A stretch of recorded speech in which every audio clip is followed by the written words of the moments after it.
ለብዙ ለ13 አመት ምናምን ነው የኖርኩት። ነገር ግን ከዛ ስንወጣ በኖርንበት ልክ ሳይሆን ብዙ ነገር አተን ነው የመጣነው።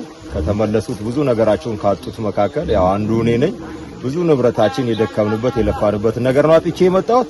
ያው ስመጣ እንግዲህ ብዙ ነገር አለ እንደዚህ አንስቶ ለማውራት የሚያስቸግር ጥሩ ኮንዲሽን ላይ አልነበርኩም። ነገር ግን በዛ ህይወት ውስጥ እያለን ያው ህይወትን መለወጥ አስፈላጊ ቢሆንም አቅም ያስፈልገኝ ነበር።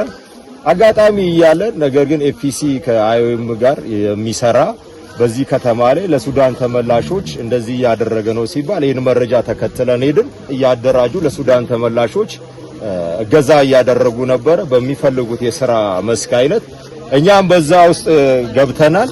በግሩፕ ውስጥ በግ ነው የመረጥነው። ነገር ግን ወደዛ ከመግባታችን በፊት ስልጠና ያስፈልገን ነበር።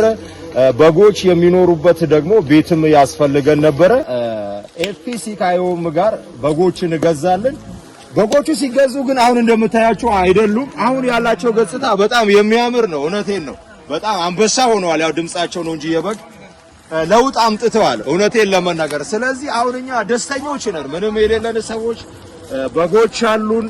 አሁን እርግጠኛ ነኝ አሁን ለዚህ ለጽሁፎች ሲወጡ ስንት እንደሚሸጡ እናውቃለን። የተገዙትና የሚሸጡበት ሁኔታ ስለማይገናኝ ስለዚህ አሁን እኛ በዚህ መጨረስ አንፈልግም። አድገን ከፍ ያለ ነገር የአሜሪካ ላም ብንገዛ ደስ ይለናል።